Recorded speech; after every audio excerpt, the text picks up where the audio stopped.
Hey everybody, I hope you're having a wonderful day. I'm excited because we're almost at the end of this book. Not that I'm ready to be over the book, but it's taken forever for me to get all the videos out here on the book, and I'm ready to move on to something else.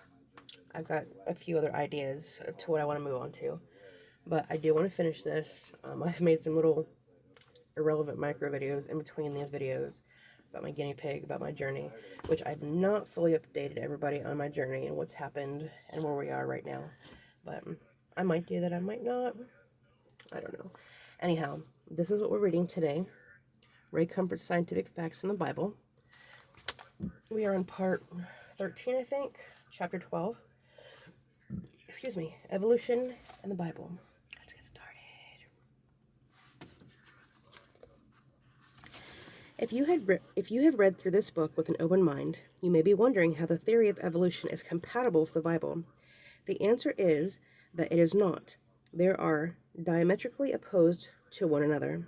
If evolution is true, then the Bible is false. This is because the Bible says that every animal brings forth after its own kind, while evolution says quite the opposite. The Bible says that there is one kind of flesh of beast and another kind of flesh of man. In other words, man is not just another animal in the evolutionary chain. We've got different stuff, different makeup. I do believe in microevolution, variations within species, different types of dogs and different breeds of dogs, cats, whatever.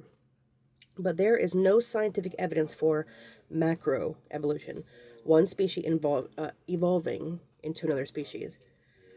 The belief that man evolved from primates is based on macroevolution, commonly known as the theory of evolution. We are continually told that evolution is scientific and that it is a proven fact and that the Bible is merely a collection of myths. Not true. However strange though it may sound, it is evolution that is a collection of myths in the Bible that is proven fact. Do you find that hard to believe? Then stay with me. Philosophy professor convinced. In reference to creation, Derek Prince said, I am simple-minded enough to believe that it happened the way the Bible described it.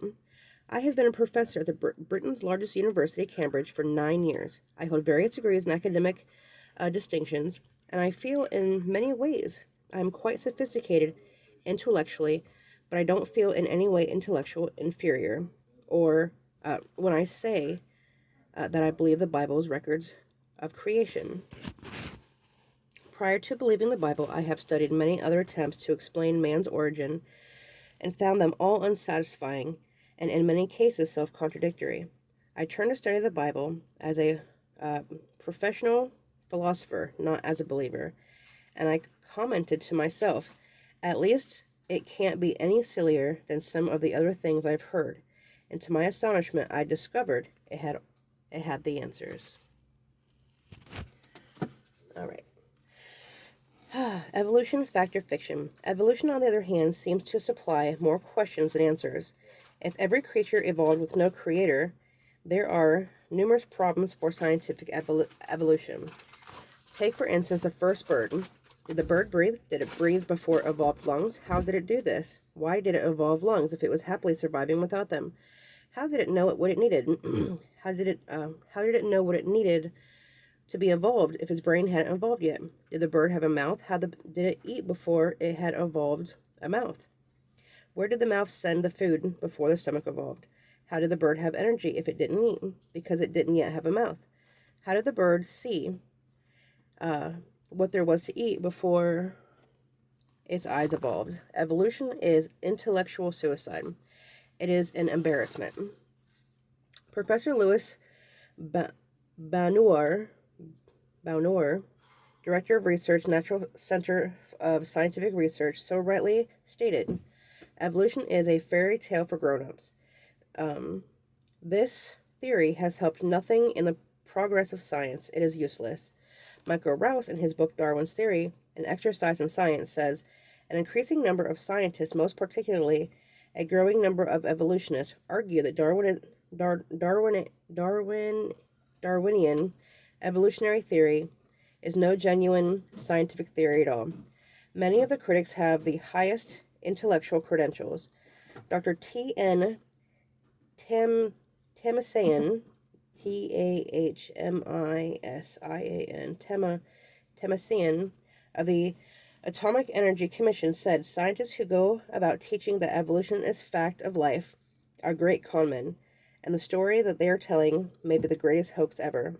Malcolm Muggeridge, the British journalist and the philosopher, said, I myself am convinced that the theory of evolution, especially the extent to which it has been applied, will be the one of the greatest jokes in the history books of the future.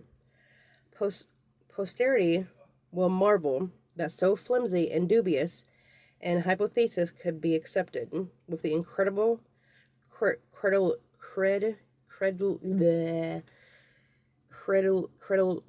I can't even say that word, credulity, credulity, that it has. The evolution of the theory. Let's look at how the theory has evolved through the years. Charles Darwin, a British lawyer, an amateur... Did I read this right? No. Alright, Charles Darwin, a British lawyer and an amateur geologist, announced in 1912 his discovery of pieces of a human skull. I did read this. No, I didn't.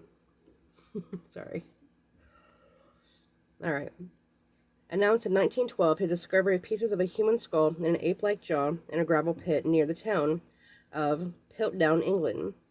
Dawson's announcement stopped the scorn cold. Experts insistently declared Piltdown Man estimated to be 300,000 to 1 million years old. The evolutionary find of the century. Darwin's missing link had been identified, or so it seemed, for the next 40 or so years. Then, in the early 50s, scientists began to suspect misattribution. In 1953, that suspicion gave way to a full-blown scandal. Piltdown Man was a hoax. Radiocarbon tests proved that its skull belonged to a 600-year-old woman and its jaw to a 500-year-old orangutan from the East Indies. Our Times, the illustrated story of the 20th century. The Piltdown Man fraud wasn't an isolated incident. The famed Nebraska Man was derived from a single tooth, which was later found to be from an extinct pig. Java Man, found in the early 20th century, was nothing more than a piece of skull, a fragment of a thigh bone, and 3 molar teeth. The rest came from a deeply fertile imagination of plaster of Paris workers. Java Man is now regarded as fully human. Heidelberg Man came from a jawbone, a large chin section, and a few teeth. Most scientists reject the jawbone because it's similar to that of the modern man. Still, many evolutionists believe that he's 250,000 years old. No doubt they pinpointed his birthday with a carbon dating. However, Time magazine, June 11th, 1990, published a science article subtitled, Geologists Show That Carbon Dating Can Be Way Off. And don't look to Neanderthal Man for any evidence of evolution. He died of exposure. His skull was exposed as being fully human, not ape. Not only was his stooped posture found to be caused by disease, but he spoke and was artistic and religious. Dr. Colin Patterson, senior paleontologist at the British Museum of Natural History, gave a keynote address at the American Museum of Natural History in New York City in 1981. In it, he explained his sudden anti-evolutionary view. One morning, I woke up, and it struck me that I had been working on this stuff for 20 years and there was not one thing I knew about it. That's quite a shock to learn that one can be so misled so long. I tried putting a simple question to various people.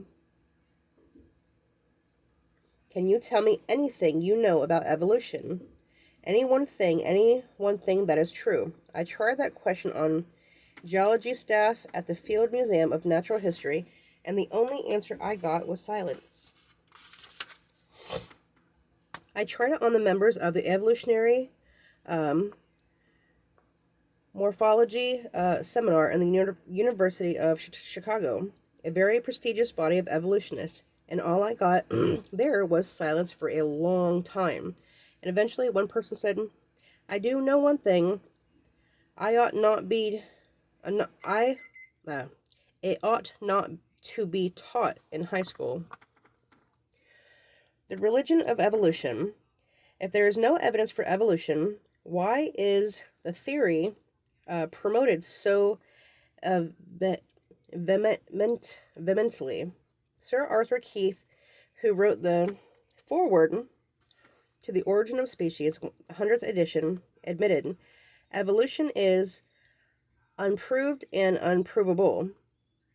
We believe it only because the only alternative is special creation, and that is unthinkable.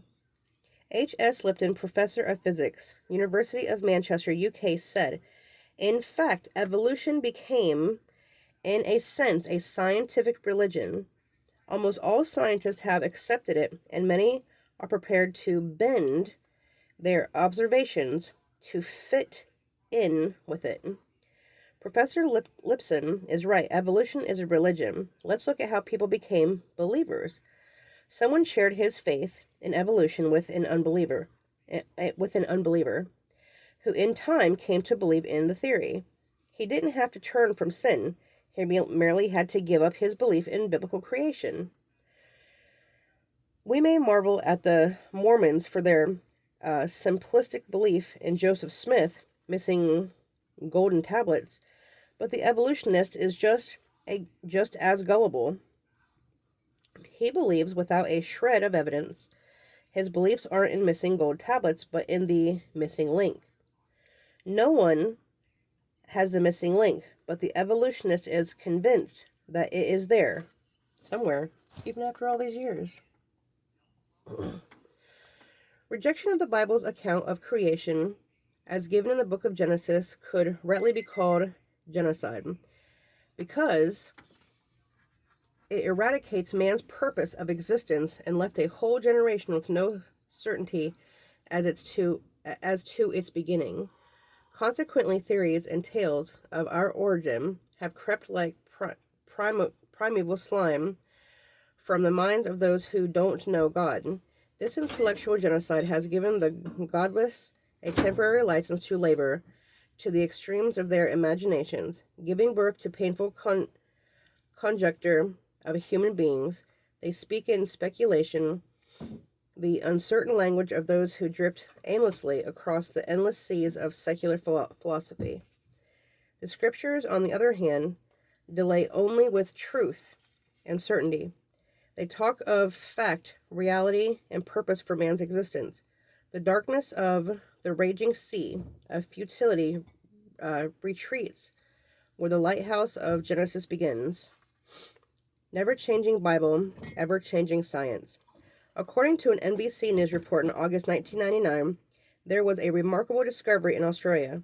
The Journal of Science reported that they had found what they considered to be proof that life appeared on Earth 2.7 billion years ago, a billion years earlier than previously thought. They now admit that they were wrong in their finds, and their first estimate was a mere, I lost my place. And they now admit that they were wrong again, and their estimates were off. But with this discovery, they are now sure that they have the truth, until their next discovery. The CBS News reported in October 1999 that discoveries were made of the bones of an unknown animal in Asia that may be as much as 40 million years old. This changed scientific minds as to where man first originated. Scientists once believed that primates evolved in Africa, but now they think that they may be wrong, and that man's ancestors may have originated in Asia. So they believe until next discovery. USA Today, March 21, 2001, reported paleontologists have discovered a new skeleton in the closet of a human ancestry that is likely to force scientists to revise, if not scrape, current theories of human origins. Reuters reported that this discovery left scientists of human evolution confused, saying Lucy may not even be a direct human ancestor after all. Charles Spurgeon said, "We are invited, brethren, most earnestly to go away from the old-fashioned beliefs of our forefathers because of the supposed discoveries of science. What is science? The method by which man tries to hide his ignorance. It should not be so, but so it is. You are not to be a dogmatical in theology, my brethren. It is wicked. But for scientific men, it is the correct thing. You are never to assert anything very strongly, but scientists may boldly assert what they cannot prove, and may demand a faith far more credulous than any we possess. Forsooth, you and I are to take our Bibles and shape and mold our belief according to the ever-shifting teaching of the so-called scientific man. What folly is this? Why the march of science, falsely so called, through the world, may be traced by exploded fallacies and abandoned theories. Former explorers, once adored, are now ridiculed. The continual wreckings of false hypothesis is a matter of universal notoriety. You may tell where the supposed learned have encamped by the debris left behind of superstitions and theories as plentiful as the broken bottles.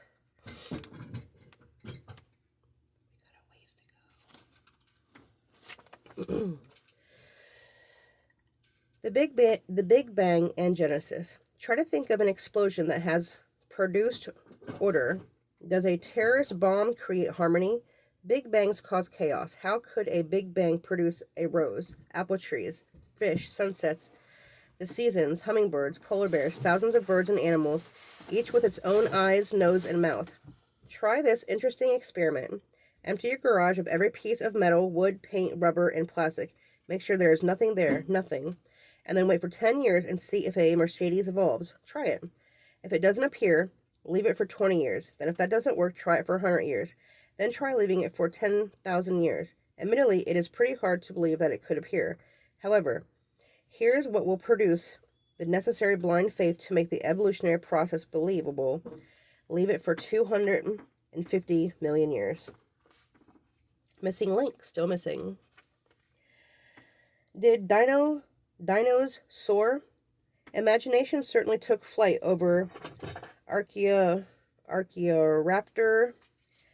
Liongenus, a bird-like fossil with a meat-eater's tail that was spurted out of the northeastern China, discovered at a Tucson, Arizona gem and mineral show last year, and displayed at the National Geographic Society in Washington, D.C. Many people saw the exhibit, which closed January 17th. Millions more read about the find in November's National Geographic. Now paleontologists are eating crow. Instead of a true missing link connecting dinosaurs to birds, the specimen appear to be a composite. Its unusual appendage likely tacked on by a Chinese farmer, not evolution.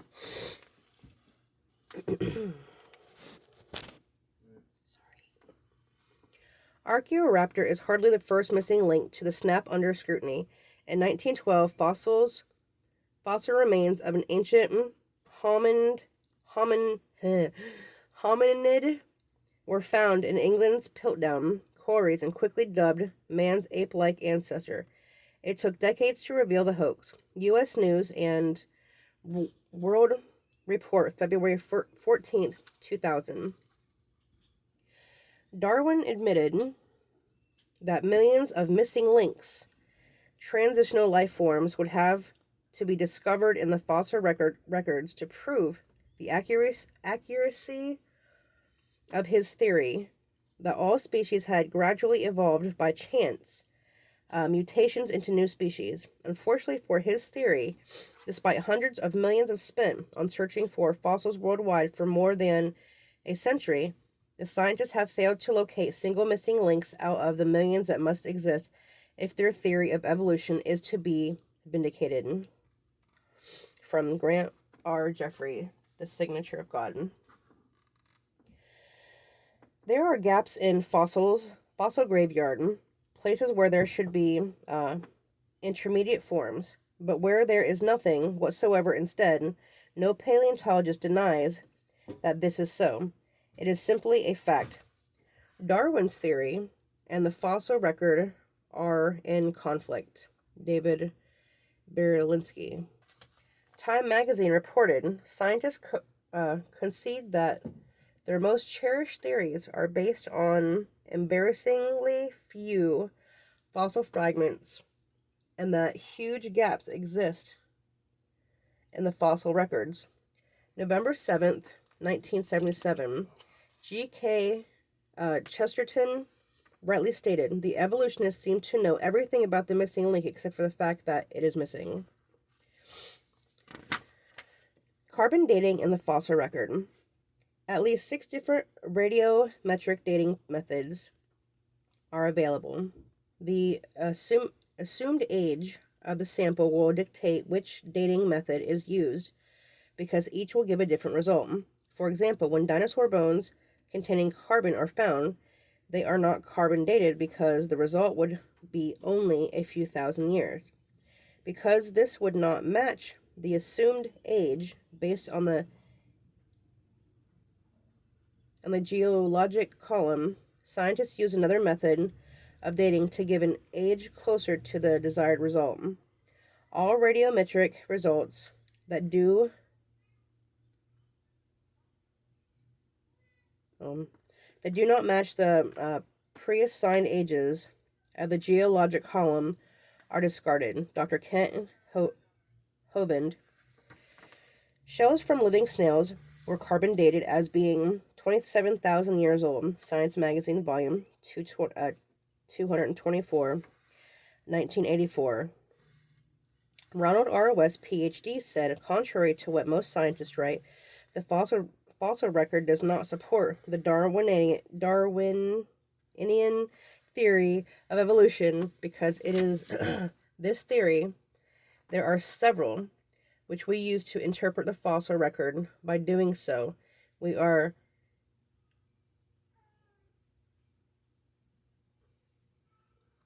guilty of circular reasoning if we then say the fossil record supports this theory. I'll be right back. Sorry, somebody was outside. Okay. Evolution and irreducible complexity. In his book Darwin's Black Box, biochemistry professor Michael J. Behe, an evolutionist, acknowledges a powerful challenge to Darwinian evolution. Some things he refers to as irreducible complexity. He gives a simple example: the humble mousetrap. The mousetrap has 5 major components that make it functional. If any one of these components is missing, it will not function. It becomes worthless as a mousetrap.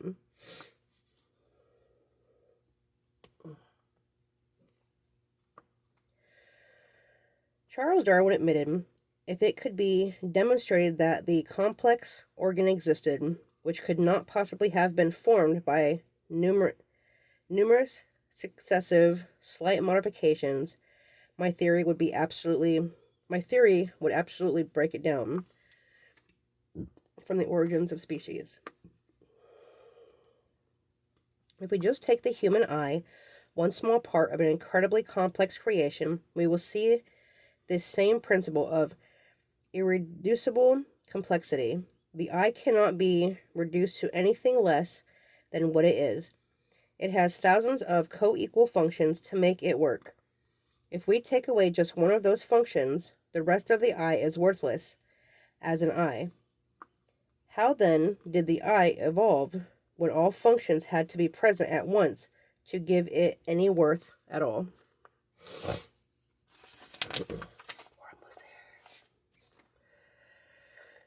To suppose that the eye, with all of its imitatable contrivances for adjusting the focus to different distances, for emitting different amounts of light, and for the correction of spherical and chromatic aberration, could have been formed by natural selection seems, I freely confess, absurd in the highest degree. Charles Darwin, The Origins of Species. No wonder the focusing muscles in the eye move an estimated 100,000 times each day. The retina contains 137 million light-sensitive cells. Evolution in the Age of Man.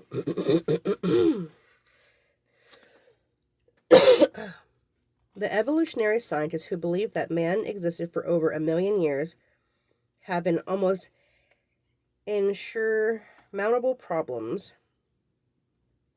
Using the assumption of 43 years for an average human generation, the population growth over 1 million years would produce 23,256 consecutive generations. We calculate the expected population by starting with one couple 1 million years ago and use the same assumptions of a 43-year generation and 2.5 children per family. The evolutionary theory of 1 million years of growth would produce trillion x trillion x trillion x trillion of people that should be alive today on our planet. To put this in perspective, this number is vastly greater than the total number of atoms in our vast universe. If mankind had lived on the earth for millions of years, we would all be standing on enormously high mountains of bones from trillions of skeletons of those who died in past generations.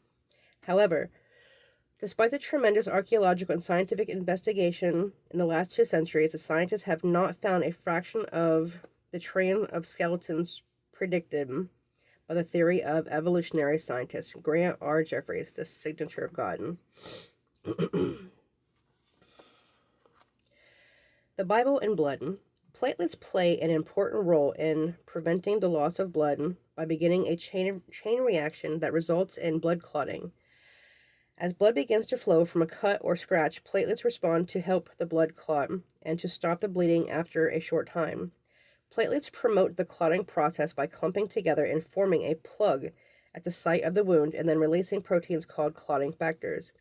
These proteins start a series of chemical reactions that are extremely complicated. Every step of the clotting must go smoothly if a clot is to form. If one of the clotting factors is missing or defective, the clotting process does not work. A series of genetic disorder known as hemophilia result from a defect in one of the clotting factor genes. Because they lack one of the clotting factors, hemophilia sufferers may bleed uncontrollably from even small cuts or scrapes. To form a blood clot, there must be 12 specific individual chemical reactions in our body. If evolution is true, and if this 12-step process didn't happen in the first generation, if any one of those specific reasons failed to operate in their exact reaction and order, no creature would have survived. They would have all had bled to death. Last page. Fossil evidence points to Genesis account. The creation account in Genesis and the theory of evolution could not be reconciled. One must be right and the other wrong. The story of the fossil agrees with the account of Genesis. In the oldest rocks, we did not find a series of fossils covering the gradual changes from the most primitive creatures to developed forms but rather in the oldest rocks developed species suddenly appeared. Between every species there was a complete absence of intermediate fossils. D.B. Grower, biochemist, scientist rejects evolution. Kenneth's Times. Based on all the evidence, Professor H.S. Lipson concludes, we must admit that the only acceptable explanation is creation. I know this is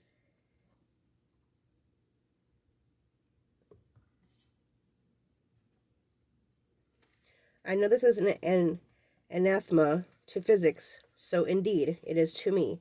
But we must not reject the theory that we do not like if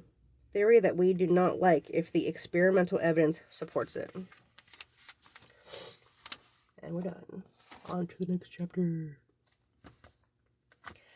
Hope you guys enjoyed everything, and I will see you again later.